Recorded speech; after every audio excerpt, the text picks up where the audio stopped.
नमस्कार दोस्तों। तो आज की वीडियो में हम देखेंगे importance of democratic value.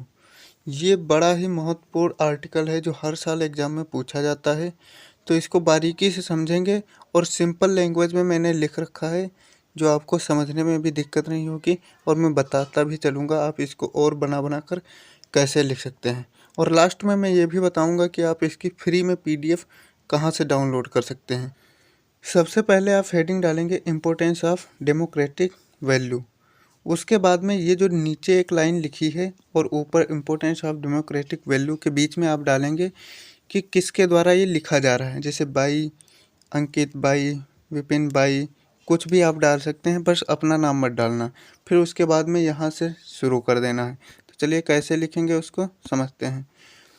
By Abraham Lincoln, यानी अब्राहम लिंकन के द्वारा The rule of the people, by the people, for the people.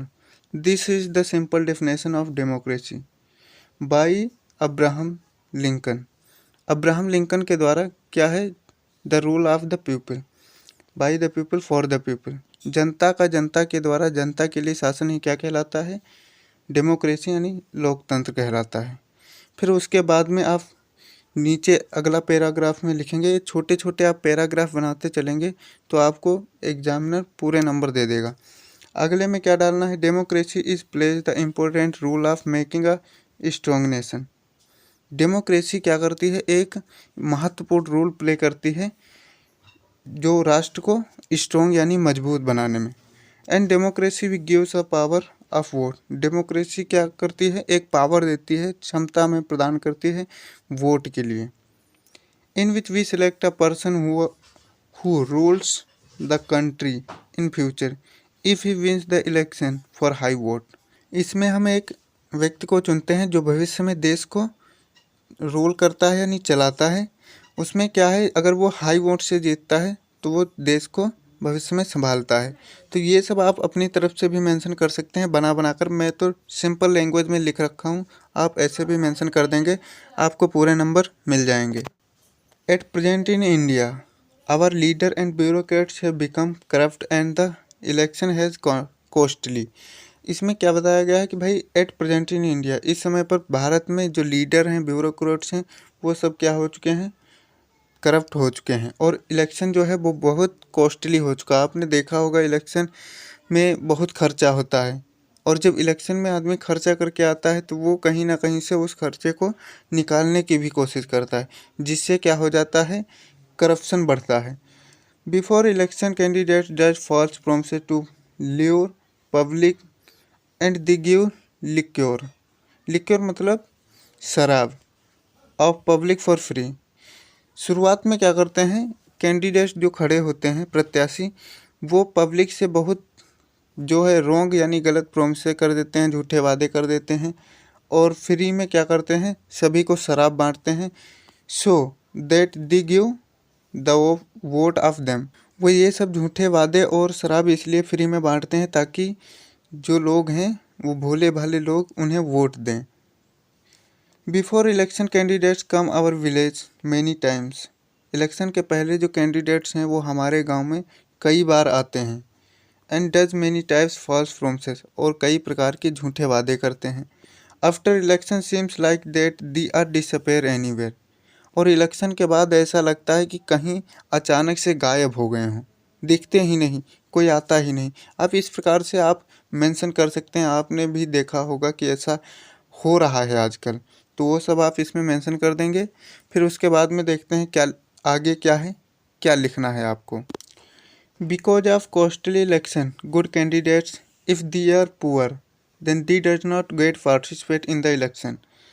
Because यानी जो है कॉस्टली इलेक्शन के कारण जो गुड यानी अच्छे कैंडिडेट्स हैं, अगर वो गरीब हैं तो वो क्या करते हैं? पार्टिसिपेट ही नहीं कर पाते हैं इलेक्शन में। अगर आदमी गरीब है, क्योंकि इलेक्शन इतना कॉस्टली हो गया है, तो जो गरीब आदमी है वो इलेक्शन में पार्टिसिपेट ही नहीं कर पाता। अगर उसके में ईमानदारी है और गरीब है तो पार्टिसिपेट नहीं कर सकता, क्योंकि उसके पास इतना पैसा ही नहीं है कि वो खर्च करे, जनता को दे और जनता से अपना वोट ले सके। वो ऐसा नहीं कर सकता। And then corrupt corrupt candidates participate in the election. और फिर क्या होता है भाई? करप्ट जो करप्शन वाले लोग हैं वो क्या करते हैं, पार्टिसिपेट करते हैं, क्योंकि उनके पास पैसा है भाई, करप्शन का पैसा है, वो पार्टिसिपेट करते हैं। एंड पे हाई कॉस्ट ऑफ पब्लिक, और क्या करते हैं, जनता को हाई कॉस्ट यानी पैसे उसे का भुगतान करके बांट बूट के लुभा लुभा कर वोट ले लेते हैं। Because they know that what is the public demand, वो जानते हैं, क्योंकि वो जानते हैं कि जनता की डिमांड क्या है, जनता क्या चाहती है। If any candidate give them money then public give them votes, अगर कोई कैंडिडेट है वो अगर जनता को पैसे देता है तो जनता उसके बदले में उसे वोट देती है। ये सिंपल है। After see this only one question runs in my mind, is election our business in the name of election. अगर इसको देखने के बाद ऐसा लगता है, आपको भी लगता होगा कि भाई पैसे दिया वोट दिया तो ये एक हिसाब से बिजनेस हो गया, व्यापार हो गया, तो वहीं से यहाँ पर लिखा है, आप अपने हिसाब से जैसा लगता है वो भी लिख सकते हैं।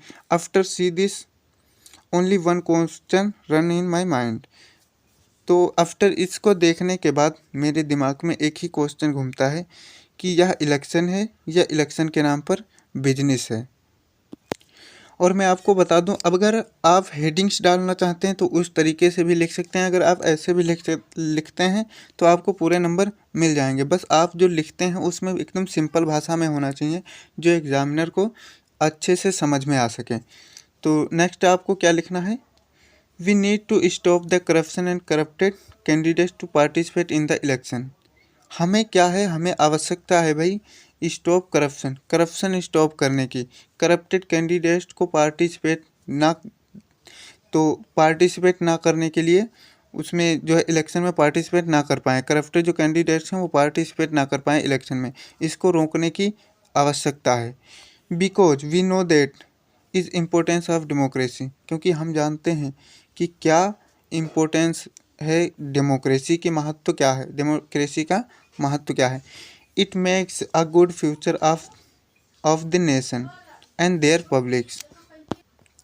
ये जो है क्या बनाता है, ये जो अच्छा फ्यूचर बनाता है राष्ट्र का, किसी भी राष्ट्र का, डेमोक्रेसी जो होता है किसी भी राष्ट्र का एक अच्छा भविष्य तय करता है और वहाँ की जनता का भी भविष्य तय करता है।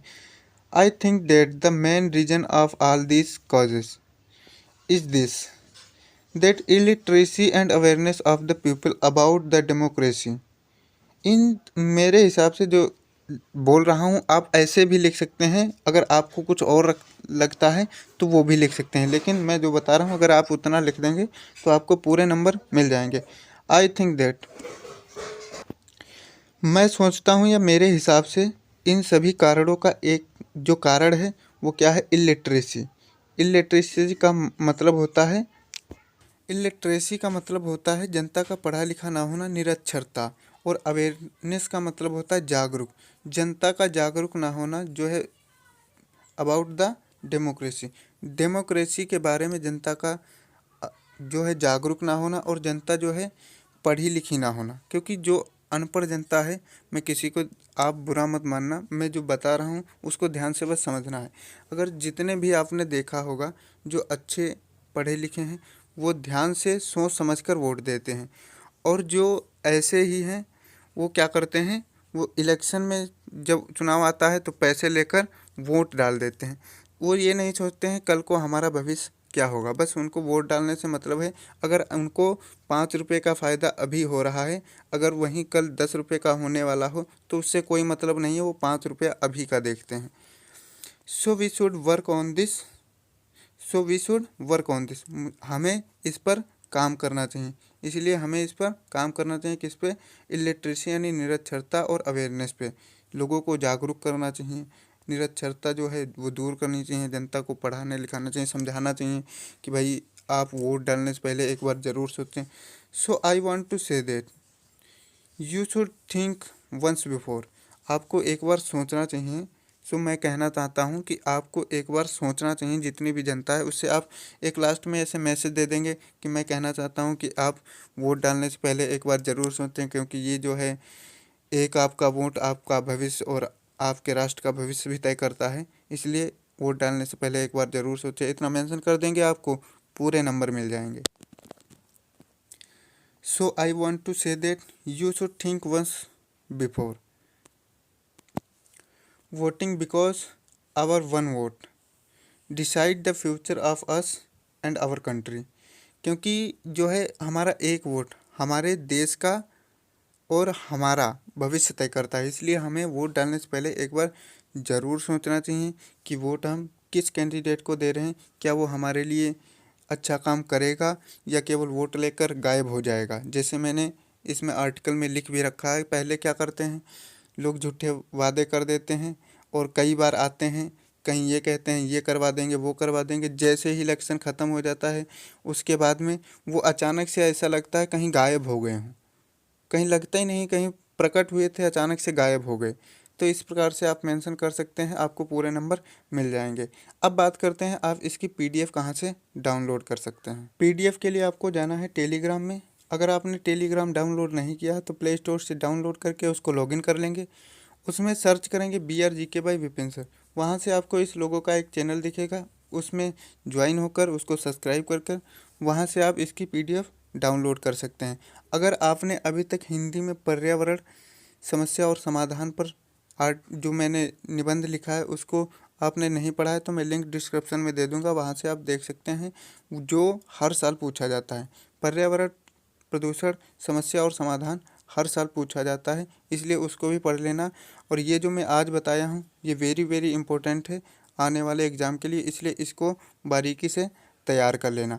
आपको अगर लगता है कि कुछ इसमें अलग से मेंशन करना चाहिए तो वो भी आप अपनी भाषा में सिंपल भाषा में मेंशन करना है। ये नहीं कोई कठिन वर्ड ले लिया जो एग्जामिनर देख के ही ऐसा लगे कि ये तो एकदम अलग ही भाषा में लिखा हुआ, क्योंकि कुछ सरल होगा कुछ कठिन होगा तो एग्जामिनर को ऐसा लगेगा कि ये रट्टा मार के आया हुआ है। इसलिए आपको ऐसा नहीं करना है, लिखना है या तो सिंपल भाषा में लिखना है या तो आप जैसे लिख सकते हैं वैसे लिखना है। मैं जो बताया हूँ आप उस तरीके से लिख सकते हैं। मिलते हैं कोई नई वीडियो, तब तक के लिए जय हिंद।